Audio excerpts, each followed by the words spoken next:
I would like to introduce Daisy Cardenza, and she's our EOP Assistant Coordinator.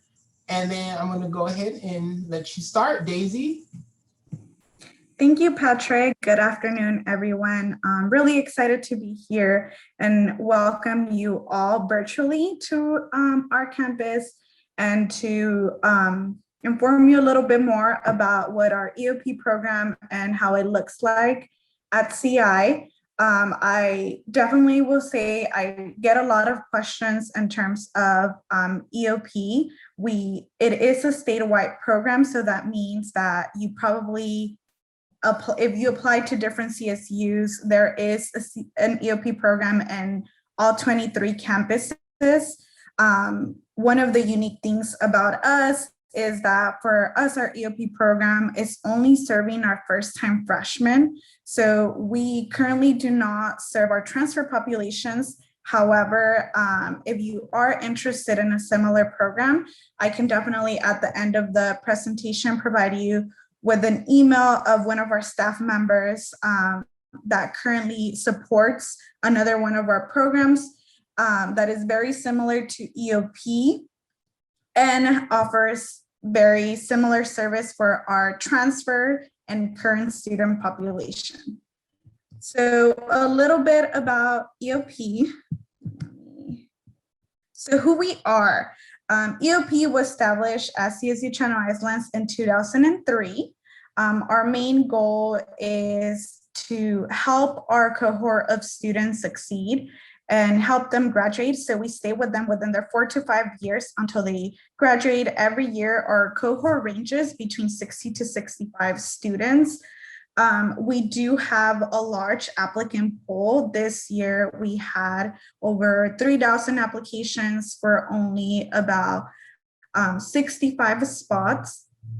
That's not to say a lot of students for other reasons don't end up coming. So we do have a lot of way of, in terms of moving acceptance, moving students from our wait list.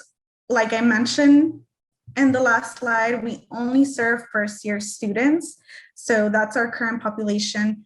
And right now, we currently have about 190 enrolled CI students that our program is currently serving.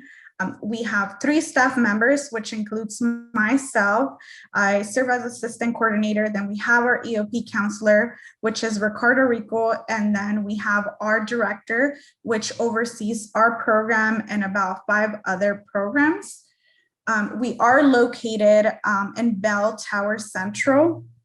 So I'm not sure if they will provide you with a virtual campus overview, but we are centrally located. We have a center in which we provide printing. We have a lounge space, and we do, since we are largely a commuter campus, one of our big perks is trying to facilitate a space where we have a microwave, we have cubbies, really trying to build that community sense. So one of the main things with being and applying and being eligible to apply for EOP and get into EOP is that you have to be a first-generation student. You have to fit within the CSU income criteria, and you have to have had a historic background of a historically underserved background. So the historically underserved is an important key as compared to other programs. So those 3 for sure need to apply for your application to even be readable. And then, so some of the things that we provide, like I mentioned, we have a center, but aside from having a center and from having a counselor, we have academic advising, which is mandatory every semester. Our students meet with our EOP counselor on a semester basis. They're only required to meet once, but a lot of them meet multiple times. Another huge perk we have is a prior registration, and that is given also based on having each student complete certain requirements every semester. So it's not automatically given. We do have things that our students need to complete every semester to get that prior registration.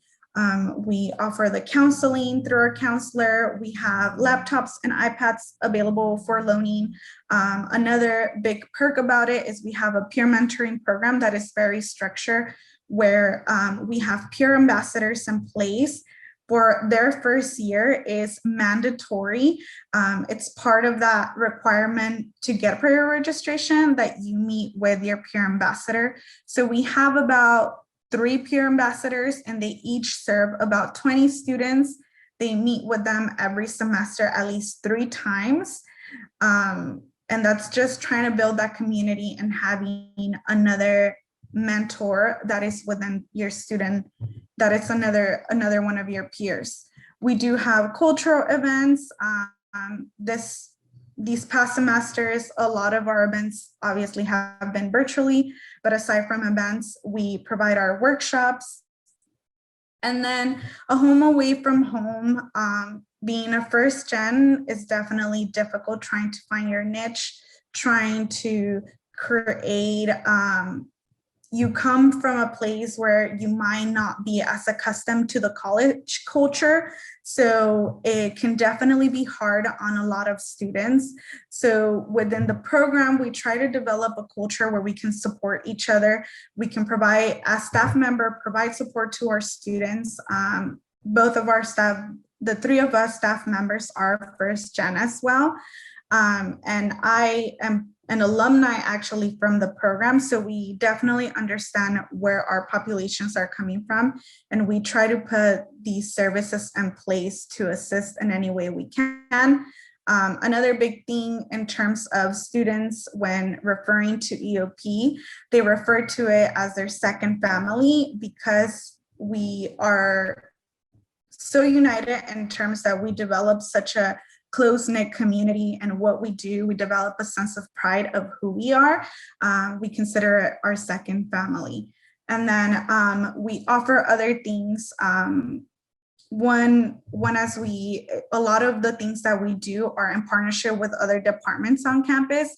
So we do a lot of collaborations with the career development. We try to offer internships for junior seniors. We try to promote graduate school program. For those of you that may have already met or are going to meet, one of our students is Patricio Ruano. He is going to give a presentation, and he is part of our cohort, and he got into med school. So that just shows one of our students and how we're able to assist them in any way we can.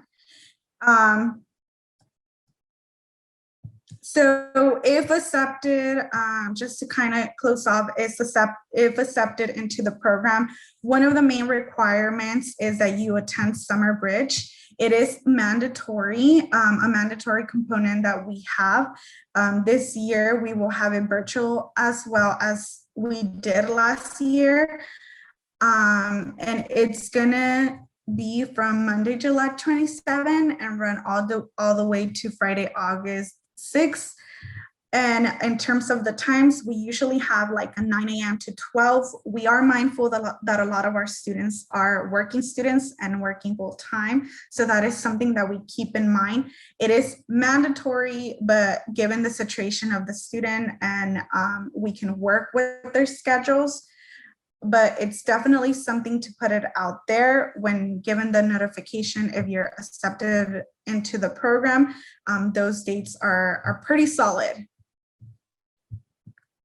And then notification dates, our first round of acceptance, waitlist, and denials will go out next week, the week of April 19. Then our second wave of, if you didn't get any correspondence by the first wave, then our second one will be the week of April 26.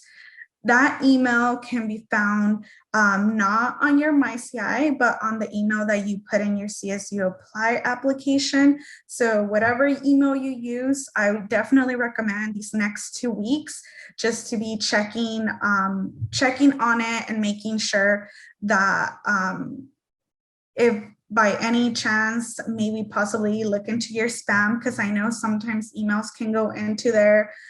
So look into your junk, into your spam. And if you haven't received anything, then you can definitely email me or give me a call to that number. If you have any specific questions related to your specific application, you can also send me an email or call me to those two numbers. I am the point of contact for the EOP applications. So that would be your best bet if you have any specific questions or if you haven't received any communication from us after the second round of notifications. So that's all I have for EOP. I can go ahead and answer any of the questions. Patrick, do you want to help me in seeing if we have any questions? Yes. Thank you so much, Daisy. Thank you for that wonderful information. It was very informative. So I do have a few questions. So one that came up often was, when did you know when you were accepted into the EOP program? Yeah, so that's gonna go out. The first round will be of emails notifying students will be sent out next week. And then the second round will be sent the following week. But if you have not heard from us, I would say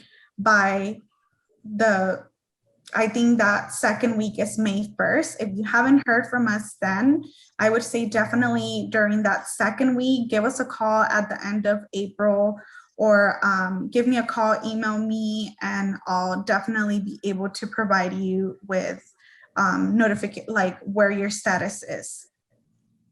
Thank you, Daisy. And as for the next question, so for a transfer student who meets EOP requirements, there's a different program. If they still would like to pursue that program, what is that program called? Yeah, so we're currently in the process of establishing the program, because it used to be a program that was here and was federally funded, but we no longer have it. But we are creating one, another one, and branding it with a different name. So I can provide you with a contact person. You can send her an email. I think type it for everyone. Her name is Venus Tamayo, and she can provide you more information on the program and give you the link, as they will have their application open within this upcoming month of May. And Daisy, the next question would be, when is this deadline? Just a reminder of the EOP deadline. The EOP deadline was January. So for folks who would like to apply, they wouldn't be able to apply any longer, correct? They would not be able to apply to EOP. However, they would be able to apply to the other program that I was referring to. And I believe it's going to be called the Scholars Program. So once I drop the email of the person, you can definitely send her an email, and she'll send out the link for you, because it's an application process as well. Okay, thank you, Daisy. And as for our last question, someone said, you mentioned there was a mandatory summer bridge session for accepted folks to EOP. Would the program that is similar for transfer also have a summer bridge program? Yes, it will. All of our programs have that transition summer programming. So that's what we do all across any programs we have for support programs that we have for our students, because we acknowledge that that transitional phase between either community college to CI or high school to CI is really important. So we have those transitional summer programs established. Well, thank you so much, Daisy. That was an amazing presentation. Thank you for providing us with that knowledge. Before we conclude this session, I did want to thank you and really say that give you your kudos for presenting to our incoming freshmen. For our incoming class. I also would like to take this time to let you all know that we will be going into a 15-minute break before our next session. And our next session will be presenting on our next session will be a presentation by our First Steps Student Support Services program. So please make sure that you come back for our first steps and make sure that you are attending our Netflix party and making sure you're getting those votes out. Thank you so much, Daisy, and I'll see you all after our break.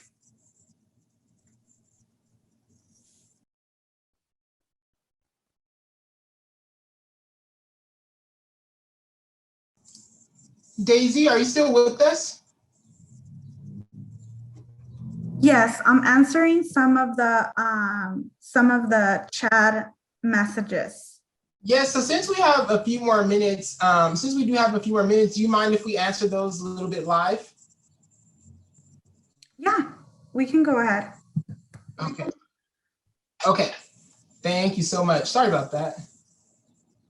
So someone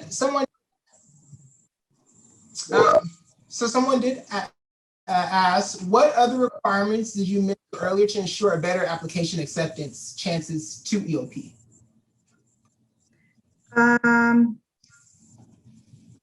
Can you repeat it again?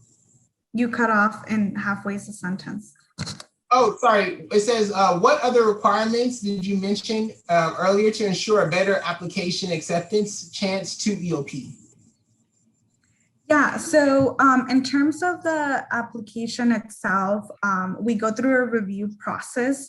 Ultimately, it's also making sure that in the answers you provided EOP, you're describing yourself and letting us know it's not just like a one sentence and you're answering the questions.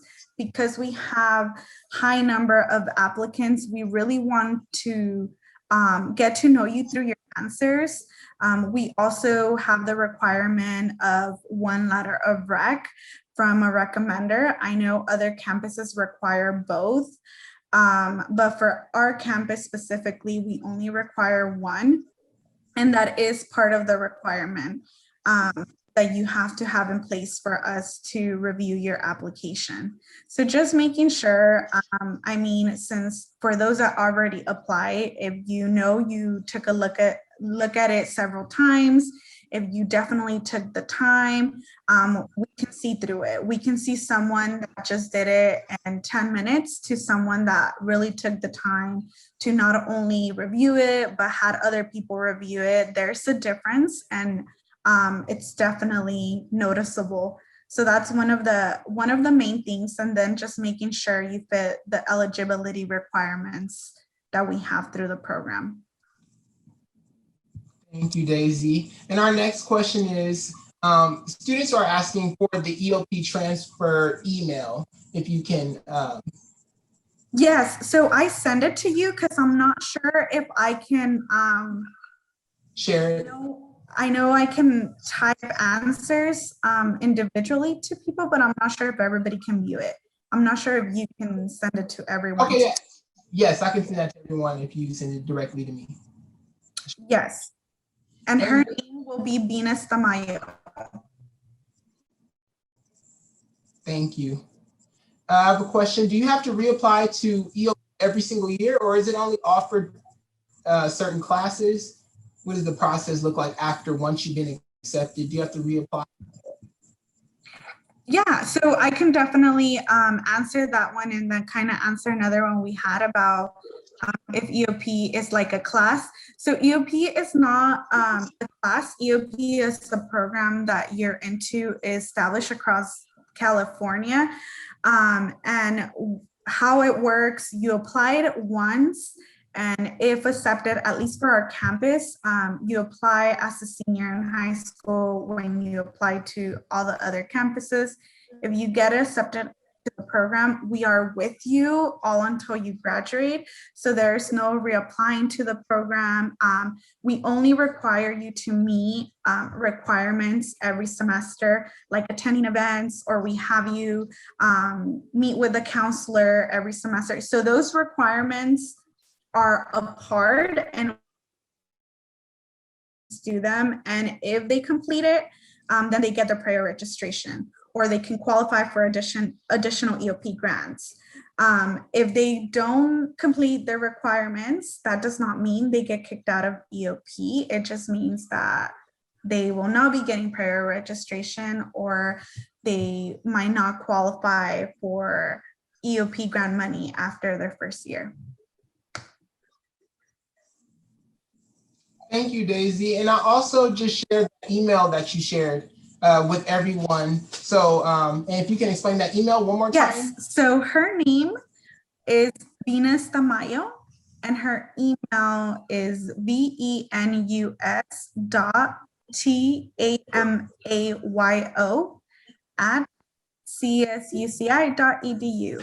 So you can look her up in the directory. I know the program has not yet put out there because we're in the transition between being a different program to now running it differently, but we are having that being established for our transfer and continuing students population. So if you didn't get into EOP and your first year, you will be getting an email with the denial, but additional information with her contact information to also apply into that program. So that means even if you were denied from us, you're not fully denied from other programs that you can qualify. Thank you, Daisy. And our next question is there any possible scholarships or grants through EOP opportunities?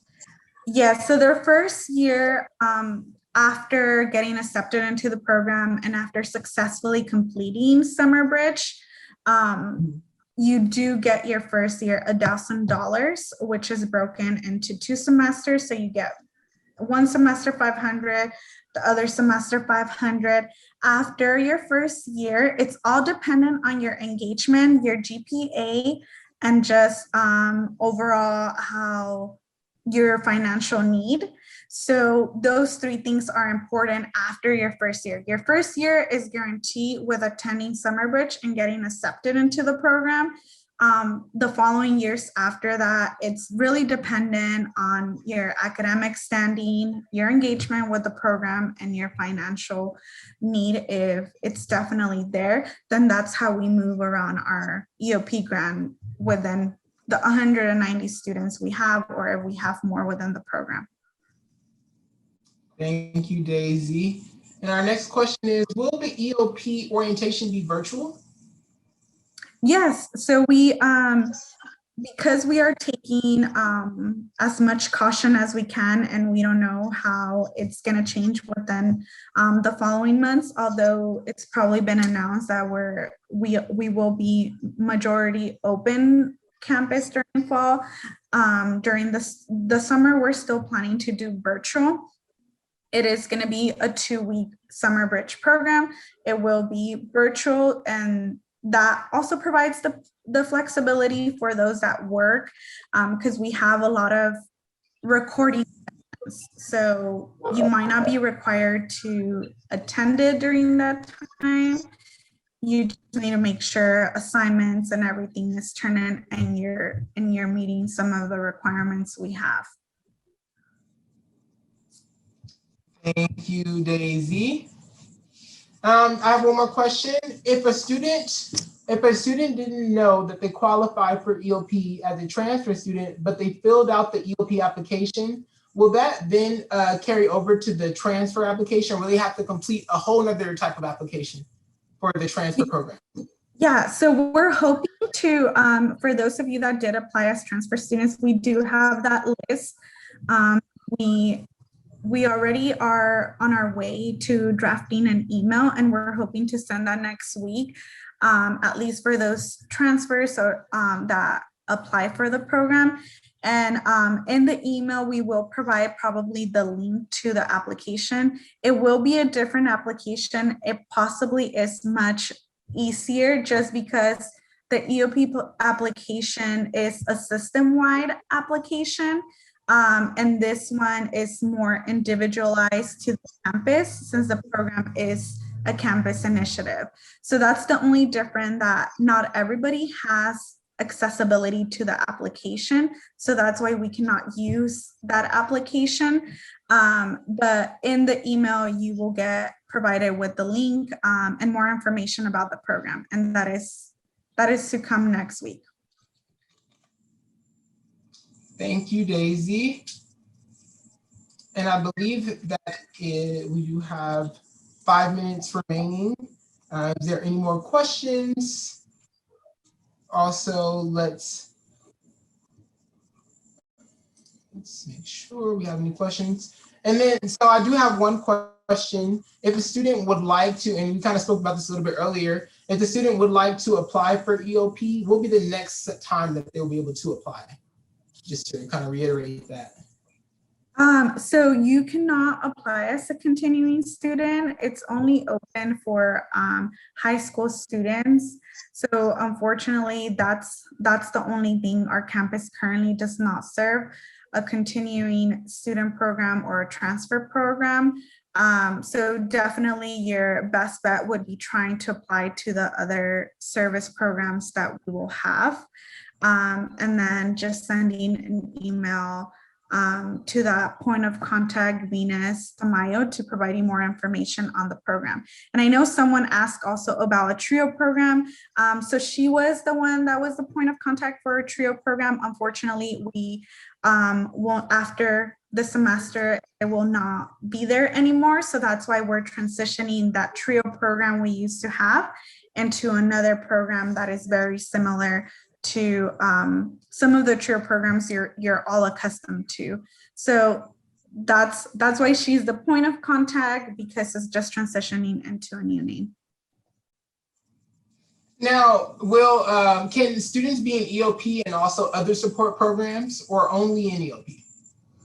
Yeah, so in terms of other programs like the one I was mentioning, which I believe will be called Scholars Program, no, they're only able to be part of EOP. In terms of other programs, like I know the Multicultural Dreams, the MDC Center, Multicultural Dream Center provides like any of their book clubs or anything like that, yes. It's just those bigger programs that are specific to you having a counselor, to you having specific. So in terms of other things on campus, yes, I think, and what you're probably referring to as being able to be part of like EOP Scholars and then another one, no, it would just be EOP. Well, thank you so much, Daisy. Thank you so much for your time and helping us answer those questions.